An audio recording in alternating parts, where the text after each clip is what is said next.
just in case someone has not noticed the success. Well, the first success was that it really exposed this government for what it is. If there's anyone who had any hope, who was still really thinking that this government, when it talks about fighting corruption, it is serious, that day showed that.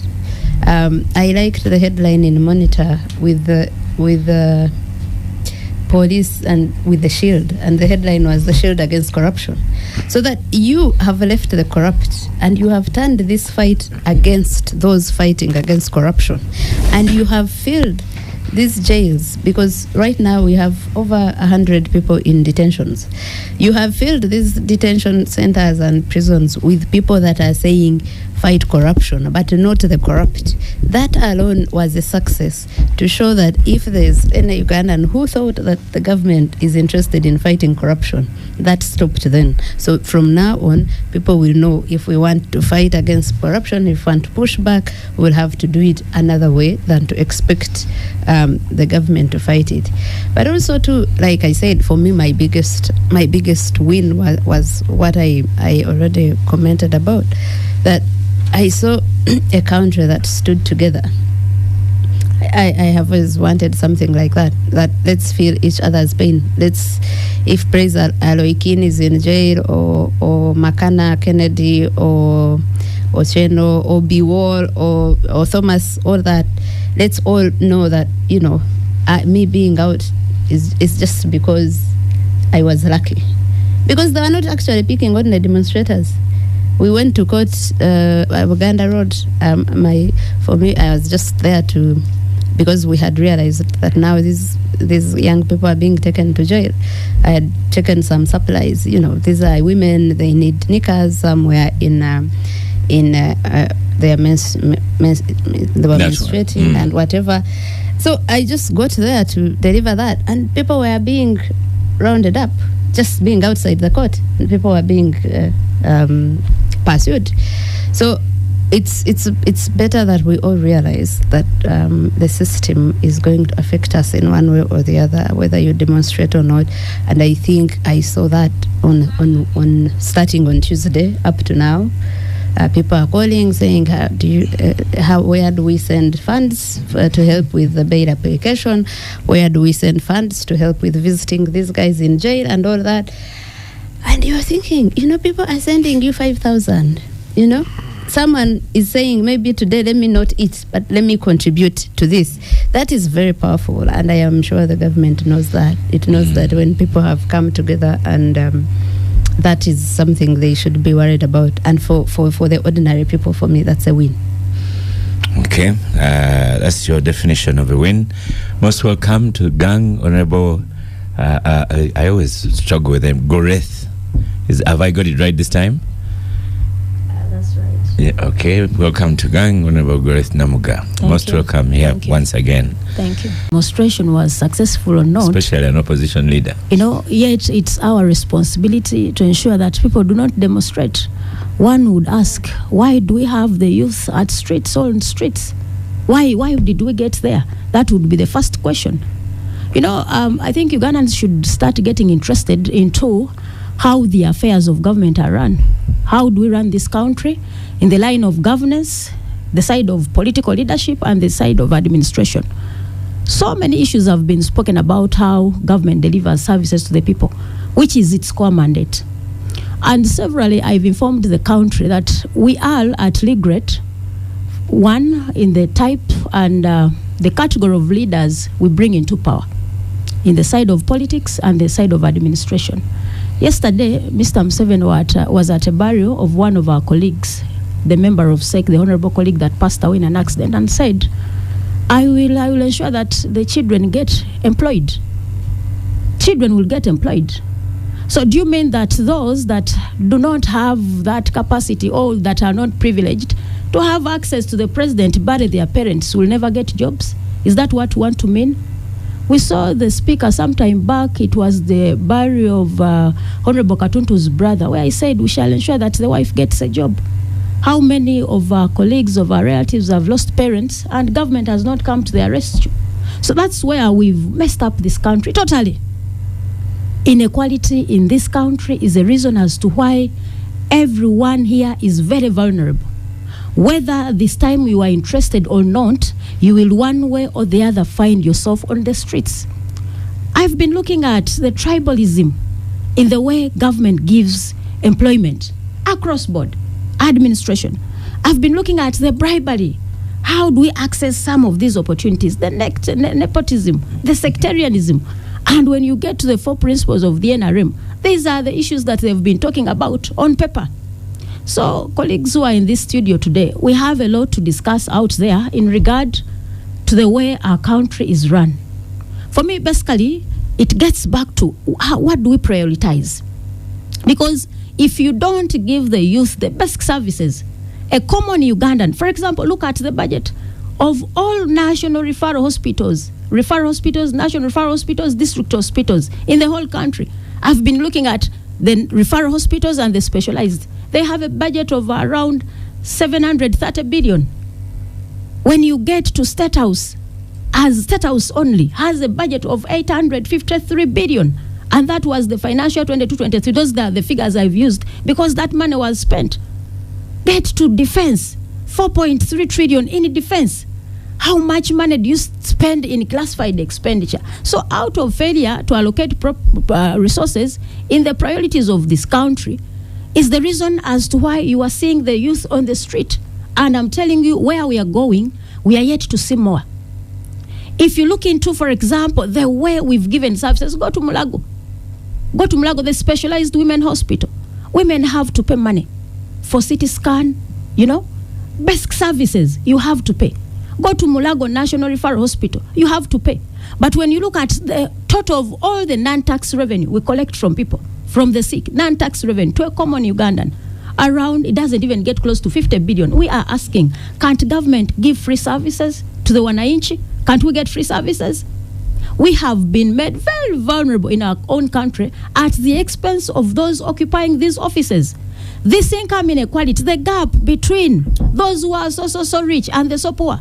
We have people who go to the pump, the fuel station. They don't even look there. People don't know the fuel prices. But for you, you have to count how much have I put. Please, I've put 20,000, but I'm not seeing the gauge move. You are still at that level. So when you come to the luxurious life, you must look at the critical matter the youth are raising. Parliament. Why is it Parliament? Most people, when we talk about it, people think we are going personal. I'll say this as somebody who has been in public service.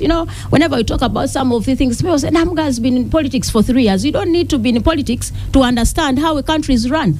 There are people out there who have been following keenly, dot to dot, on how you allocate resources, on how you prioritize, but they are not occupying these political spaces. So one would question, why Parliament? Why Parliament? Because we are the representatives of the people. Administration of Parliament, I felt so touched when the business committee, when they had a meeting, and the Honorable Prime Minister said, I last attended the Parliamentary Commission last year, March. Parliamentary Commission. But the members of Parliament have been raising issues about the Parliamentary Commission ever since the exhibition started. They are saying administration of Parliament is simply too poor because you are the ones who oversee the operations of all other government agencies. You don't have the moral authority to look into how other agencies are spending the taxpayers' money in the line of accountability, yet you yourselves cannot account for the little that you are given. We are asking, where is Parliament in all this? I appreciate we have the 3 arms of government. And this thing of opposing for the sake of opposing, Museveni has these issues. But do you round it up and say Museveni is the source of all these problems? If we have the serious mess that there is in Parliament, is that Museveni has a problem? We've been talking about this 1.7 million, 7 billion, the service award. Is Museveni the problem in the service award? To some extent, yes, because we have people occupying spaces that they ought not to have occupied. But people don't want to talk about some of these facts because somebody is a friend. Whether one is a friend or not, we must come back and bring sanity in the line of public service, in the line of political leadership, so that as leaders we can become accountable. When you come to Parliament, one would question, if you're a member of Parliament, we have sectoral committees, we have standing committees, somebody spends 3 years without attending a single committee of Parliament. That you are a leader. We are the ones to ensure that government properly allocates resources. to the different sectors of government. Where are you? So we shall always have the youth on the street because we have not served them. We seriously have a leadership gap in this country, whether you like it or not. Leadership gap. That is why we are messing it up. Yeah. And when it comes to the end of administration, one would ask, do you still advertise? And a common person who doesn't have connection in government gets that confidence that when I apply for this job, I'll get it, without struggling to see Agatha, without struggling to see Oscar, to connect me to somebody. Do we still have that confidence that you can apply for a job and somebody looks into your credentials and you are given a job on merit? Why do we have people occupying offices? Because they are known to somebody. Do you think the people protesting can articulate all this the way you've put it together? No, it is because the leaders, as leaders, we've become a disappointment. Let's give information to people. I remember Honorable Chagulanyi said one thing. For you who have the information, you've kept quiet. We've left the spaces for those without information. I'm telling you, they will fill it with whatever they have because you haven't given it out. We haven't.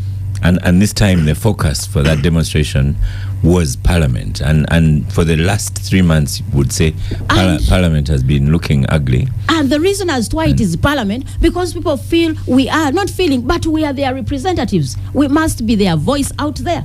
For any information, they think Parliament would objectively give it than the executive. Mr. Museveni and his cabinet, Mr. Museveni, yes, is voted like us, but the ministers are appointed by a single individual. So a minister can't be accountable to the people. So if we are a people's parliament, we must look out to ensuring that we bring sanity to this country. Colleagues who are here, we have a very big burden. Whether we want or not, we've been collecting signatures. We now have them.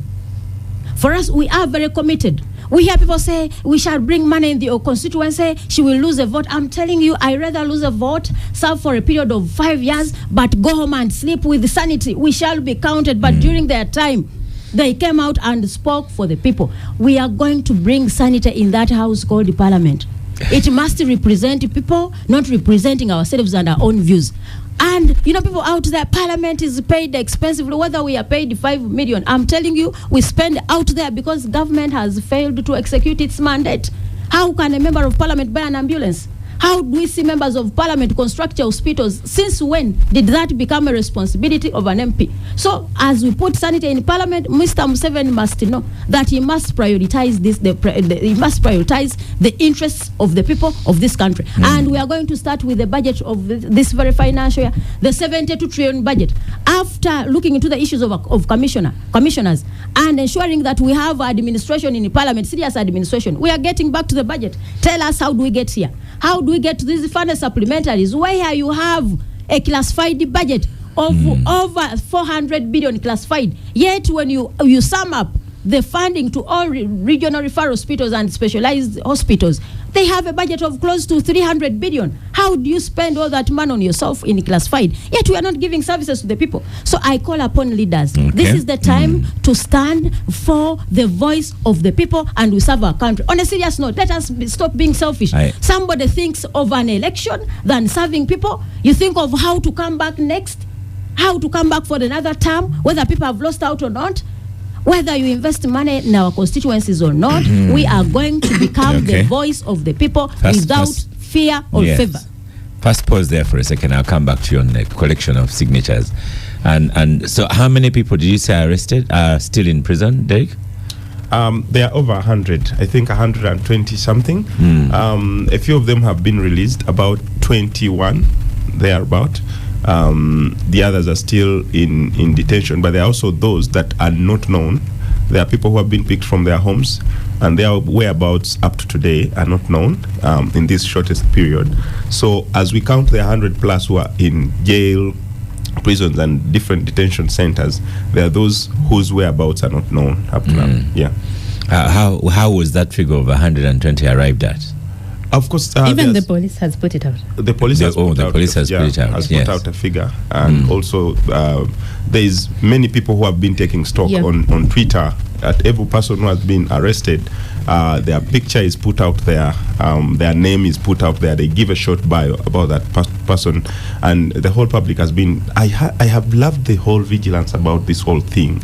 You find a whole chat of about 100 people saying this one is from here, was picked on this day, he's missing, or he's in this prison, free them, and things like that. It started on Monday, so people were going to wherever they would say, because there would be information. This, I have been arrested. Sometimes people would tell you before their phones are taken away. So you have a group of people, some were going to all the police stations.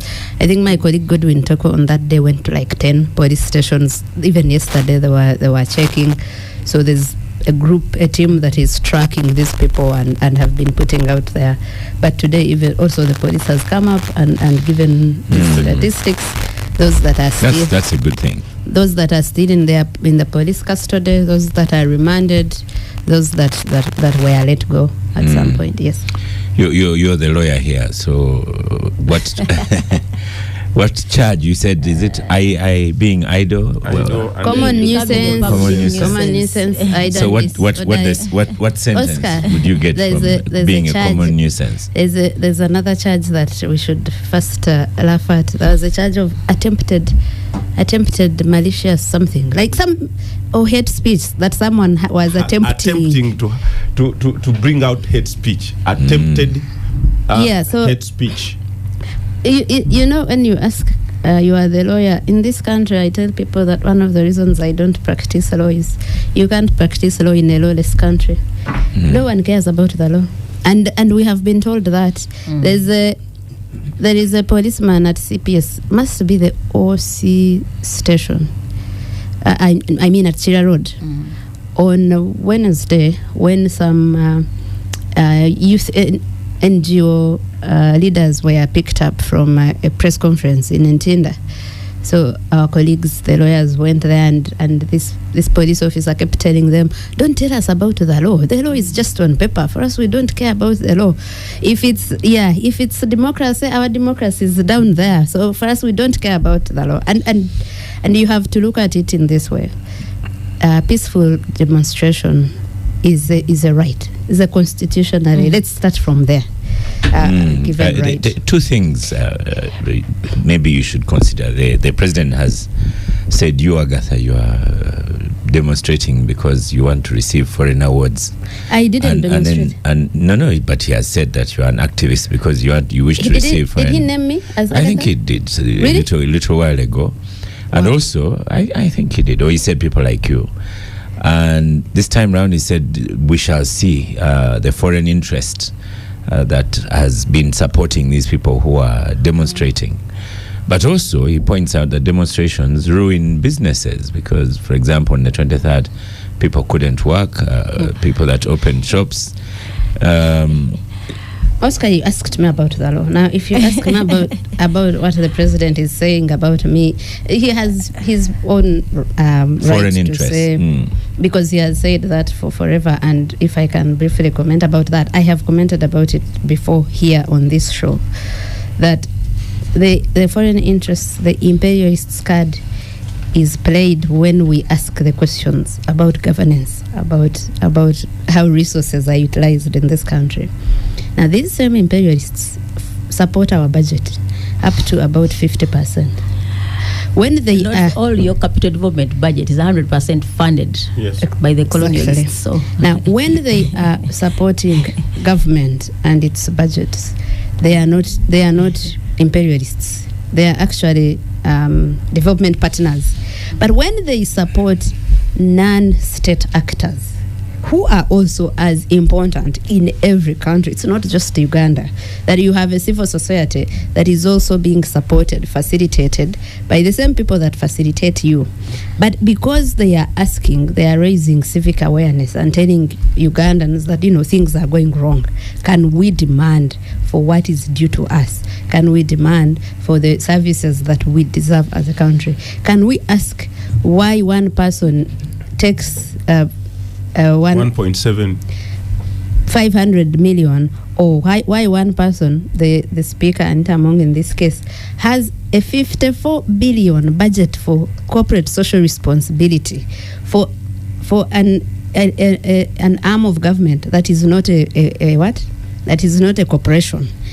When there's no medicine in any of our hospitals, when the schools children are sitting on the floor, when they don't have, if you can allow information. Yeah, in the budget for financial 2023, education as a sector had a budget of 636 billion, and government only warranted 326 billion. Half of the budget was given to a sector of education.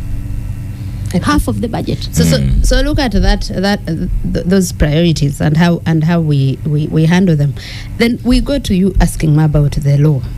Like I was telling you, demonstration, assembly, protest, peaceful protests are constitutionally guaranteed rights.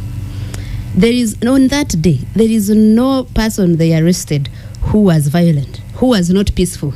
In fact, some of these protesters, whenever police would get to them, they would sit down and just chant. Now, you arrest those people, you are arresting them illegally because they have not committed any crime. You take them to detention. Oscar, and this is something I want to emphasize here. Between the time these people were taken to CPS at 11 to the time they were produced at Kampala Road Court at around 4:30 coming to 5, they had been beaten to a point that one of them, George Otieno Victor, does not walk. Now you are asking yourself, so we are talking about the law. You are breaking the law from the start. You are charging people with common nuisance and remanding them for weeks, yet you could have had that bail application that day. And you are saying at 6 p.m. you are saying it is too late, court cannot hear this. But people had been at Uganda Road waiting for these people to be produced there from 2 p.m. You had told them they'll come at 3 p.m. The distance between CPS and Uganda Road is like 100 meters, right? Mm-hmm. And you are sending people to prison by saying the court it's too late for court. Agatha, there is something also I think should be highlighted. I think it was around Thursday or Wednesday when UPDF put out a statement indicating that they have found out that some of their officers are sodomizing some of these victims who have been arrested. And for me, that is so horrible. I mean, like, this was an official statement. Yes, it was an official statement from the UPDF that they have gotten intel and information that some of those who had been arrested were being sodomized they named CMI, and then I think they named some detention centers, and I find that very, very horrendous, and it's something that should be of big concern to any sober-minded person in this country. Terrible. Honorable Goreth Namugga, moving on to signatures. I guess the topic of demonstrations and those in prison will stay on until when, sometimes you think these stories are kept longer unnecessarily in the media houses. But looking at there's been a big fight against corruption on many, many fronts, and I guess the protesters, that was one of them. But you in Parliament, eventually, a petition motion has collected the signatures. This was a petition moved by mostly people in the NRM, and yet it took a long, long time to get all the signatures. Why did it take that long to get all the signatures at a time when Parliament is not looking good? Actually, I should say this wasn't led by the NRM, but we saw that if they did it, because they have the numbers, it would be easier for them to support us.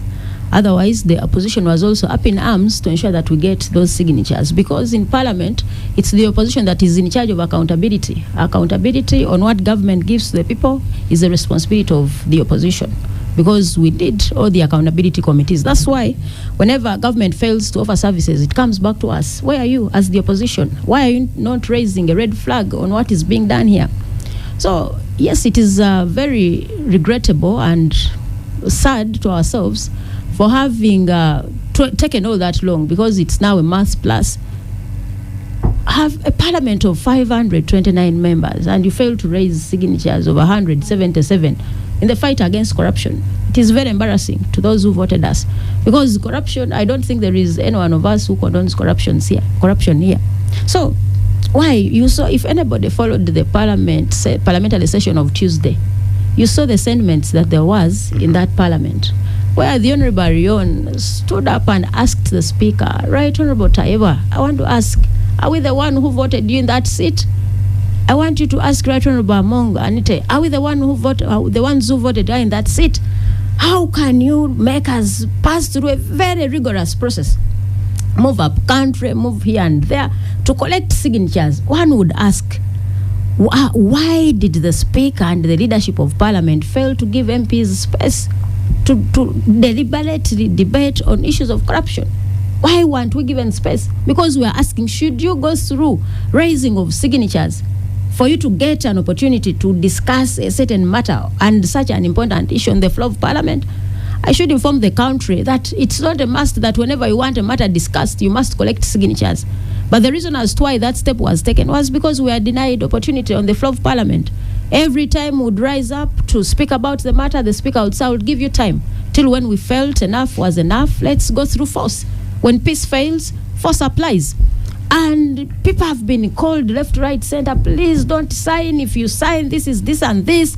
And I've been told that even for those who signed, there are some groups they have been belonging to. You know, we belong to parliamentary WhatsApp groups. Some of those ones have been deleted to NRM groups, where they think that that signed the censure motion have become rebels to the ruling government. So should we say that the ruling government is in support of corruption? But whether we've taken on that direction or not, we are ready for whatever is going to come out. Yes, the signatures have been raised, and we are moving. The Honorable Sechkubo, who was the lead petitioner, is going to move to submit this this petition to the clerk officially, so that it can be taken to the Speaker to be given space on the floor of Parliament. And the reason as to why we are collecting signatures is to have this matter debated. Just have the matter debated, not that we have succeeded in censuring. No, the 177 signatures are not a success for censuring for now, but at least to have the matter debated. And I'm very sure the country. The petition was just to have the matter debated. Yes, to have the matter debated. As simple as that. As simple as that, and you make your colleagues a parliament. You know, the Right Honorable Anita Among, once when she became a speaker, she said this is going to be a people's parliament. So a people's parliament that cannot allow or give space to the matters of the people to be discussed. You wonder where we are going as a country. So on Thursday, Wednesday and Thursday, Parliament was suspended to Tuesday. We are waiting because we have serious matters, and I want to call upon the voters. Ask your members of Parliament, where are they in this fight? How can you have an MP who cannot really, just a signature, to ask why are we mishandling resources of this country? We are not against person, but we are against the crime of misuse of public resources. And we want Parliament to be exemplary. And I'm telling you, this is going to be a basis for cleaning this country. Before we clean other areas, other sectors, other MDS, we must clean ourselves first. Then we move out there. I know it is not an easy war, but we shall walk the journey. It is full of so many challenges, very, very many challenges, because we are dealing with people who have the money, who can use it for anything, but we are ready to take that move, because I know when we are liberating a country, it takes some kind of sacrifice. It is a sacrifice, and we shall take it up. It's very interesting that just collecting signatures to have a debate, when you say it like that, I hadn't thought about it. No, that's all you wanted. So we look forward to the debate. But I'm telling you, Ugandans, be firm. The journey to liberating this country in line of sanity, in governance. Honorable colleagues, Agatha, I should inform you that we spend a lot of money in governance and the future as a program and human capital development. So we cannot leave this money to be put to waste. We must bring sanity to Parliament. Mr. Museveni must account to this country on any single coin that he spends on behalf of Ugandans. And lastly, we're talking about issues of demonstrations, and the youth, I want to thank them for having come up. So what is our role as Parliament? We are going to furnish you with information. And you people, these reports, the Auditor General's report is public information. Go to the website of the Auditor General, get these reports. We no longer have any faith in it. Do you know what? For me, I believe in use the little that you've been given. Let's use the little that you've been given to push for more. use it because it is available. There are issues that have been brought out seriously. For example, I can tell you something simple about the police. Police is totally down on issues of patrol cars that we are supposed to use at policing districts and police stations. Do you know the reason? Most of these patrol cars have been given to VIPs to serve as lead cars. So information enough, that one only, for you to understand that the office of the DPP is understaffed at a level of 15%. That is information enough for you to move to the office of the DPP, because this is why you have case backlog. Let us talk about it. You know, silence is also another challenge that we are facing. So for me, I applaud for everyone who comes up to speak about these issues. Get this information, the little that you have, use it perfectly well. We shall fight with the little that we have. And we are moving as accountability committees to also look into what the Auditor General does, the Office of the Auditor General. As you go for these audits, do you bring out the information that is relevant to bring out a true picture of how government expenditure comes out purely in line of spending? Because we've realized that some of these issues are left out. They are. But let's use the little information that there is on table to make officers accountable for whatever we do. Do you now believe that Parliament will take it up? Because the Deputy Speaker, I saw some speech of his saying that Parliament has not been looking good, and this is the time now to recover the tarnished name of Parliament. So some action will be taken by the leadership of Parliament? But in this case, don't bring an example of the Deputy Speaker, because the Deputy Speaker has a boss.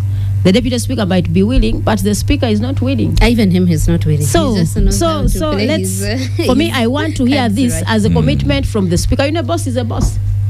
So and even But if a Deputy Speaker talks about it for the first time, perhaps he's been authorized to speak about it. I heard because of the way Parliament was handled on Tuesday, I saw some funny messages, tweets, that the Deputy Speaker is fighting the Speaker because he gave space. You know how we suffered to access that space of talking about what had happened in Kavule. The Speaker was a bit hesitant. Even in his communication, I asked him, Right Honourable Speaker, how can we have the Zakes, the Chirumiras, our honourable colleagues, arrested from Kavule because they had gone to attend a press conference and you have them arrested? Why don't we have this as a matter to discuss? I personally, you saw how I was exchanging with some police officer who was, don't come here, don't get close to this place. I asked them, do we still respect multi-party dispensation? If I cannot hold a meeting at Kavule, our party headquarters, then do we still make sense as political parties? And remember, we wrote to them to hold a function in Kololo, celebration of 4 years. They said Kololo is under renovation. We said, let's go to our offices. But you cannot hold meetings from party offices. Then what else is left? So that is why I tell people, join us in the fight. Yes, we are doing something, but we need the voices of everyone who is concerned. You were talking about businesses of the private sector down there. Do you know how much government has frustrated the private sector? Leave alone these things of IFRIS. But we have domestic areas of close to 10 trillion domestic areas, and the validated are close to 4 trillion. Ugandans gave government business, you supplied, you worked on it, you constructed a road, and government has not paid you 4 trillion. So please, private sector, how else can you be frustrated if your businesses have been put to that level? You look at the Ministry of Works. Honorable Katumba Amala said it on the floor of Parliament. Ministry of Works has areas of close to 938 billion. It has a budget of close to 1 trillion, but it has domestic areas of 936 billion, close to there. That means if it opted to pay off its domestic areas, it would not do any business. So what kind of frustration does the private sector want? If somebody can frustrate your business to that extent, so can you survive? Businesses have closed because government has deliberately frustrated them. So the private sector, whether you want or not, you'll find us here. Lastly, because of the crisis that we have in the areas of the debt burden, let me tell you, first watch the performance of the budget for the financial year, this one, 24-25. You saw the first quarter releases. Government only released close to 21%. It ought to have been 25%. You ask, why didn't we release all the 25% of the first quarter release? And remember, there was no money for capital development. Under that release, none. Most of them were statutory obligations. So let us look at the way you'll have this budget, the budget implemented, because implementation is very important of this scam budget of 72 trillion. And you know where we are going? Because of challenges in accessing loans, Ugandans are going to pay taxes through every part of your body that has an outlet. You pay through the eyes, through the nose, through the mouth. Every outlet will pay, because that is the only option that government will have. we are seriously constrained when it comes to finances. One time, the Honorable Gobi said, we had a meeting of the National Economic Committee, Finance and the Budget. And he said, it's high time we sat down as these committees of parliament that discuss finances to face the reality, the true picture of where this country is in terms of finance. And if we don't do this, we are leading to a lane of financial distress. So, if whether you want to hear this or not, that is where we are going. So, private sector, please, you better join us early, and we put sanity back to these offices so that we can save the little we can as we look forward to handling that big public debt. So, Agatha, why, it's interesting. Why did it take this nearly 2 months to just collect 176 signatures from 500 people? I've said here before about how this 11th Parliament is run on intimidation, threats, and patronage. So, by the way, I should say people are posting on X, formerly Twitter, that letter was fake. It was flagged? Which letter? The one Derek mentioned. So I was saying that I have said it here before, actually, that the Parliament is run on patronage and intimidation of members. I know that for a fact. I know that there are those that have feared to criticize the Speaker or to participate in anything that is against her because they want to continue getting trips. And that happens. But Serge Kubo was at pain to say this is not about the Speaker. No, continuously said it is not about the Speaker. What happened? Hoping it would get signed quickly. He was trying to be clever.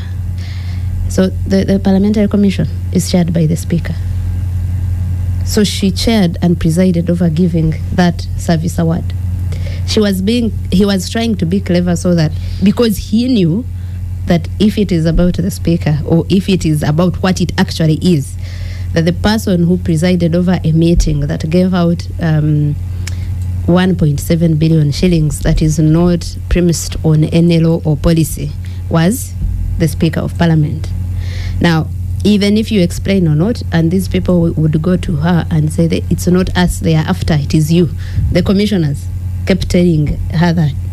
But she didn't even need anyone to tell her that. The WhatsApp group that Honorable Namugga here spoke of, the one where they are now ejecting people, is named Anita's Diehards, like AAA Diehards or something.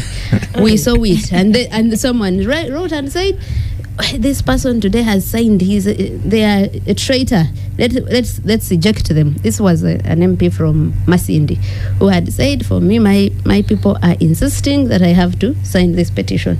So it starts and ends with the Speaker. So there's intimidation, there's patronage, we want to continue eating, you understand. And when Serge Kubo started, it was even harder. It's the media that helped Serge Kubo, because the journalists would find these people in the corridors and say, have you signed? Why haven't you signed? And that's why these people looked at the House being adjourned for a month. The Parliament has a calendar it is supposed to work with. But Anita Among just has done away with it. She adjourns whenever she feels like it, brings it back whenever she feels like it. So this adjournment came as a shock to many. And the Serge Kubo group had seen it as a tactic to demobilize them, because being in Parliament here was helping. That there's this pressure, there's this social media pressure of people are saying, even Agora ran this campaign and say, text your MP and ask them why they have not signed a petition to fight corruption. So all this pressure is the one that eventually led to them getting these signatures. But you know how it happens. Do you remember the attempted censure of Jim Muhwezi? Yeah, so normally when it's not an opposition person that they want to hand out like Zake, it's going to be difficult. There's money involved, there's paying people money. I know that during the censure of Namugga, for example, people are being called and paid money to sign. So in this case, you have people that are being told, if you sign, you will have a problem with me. So Goreth Namugga is going on no trip. No trip will come her way. Maybe she hasn't even gone on any, because you see, for her, this is not her first time. You should have seen her during the Computer Misuse Amendment Act, she was the only one who got up and opposed the Computer Misuse Amendment Bill when it was being passed. And they even shouted at her and asked her to apologize for so many things. So I am sure from that and many other things, she hasn't been going on trips.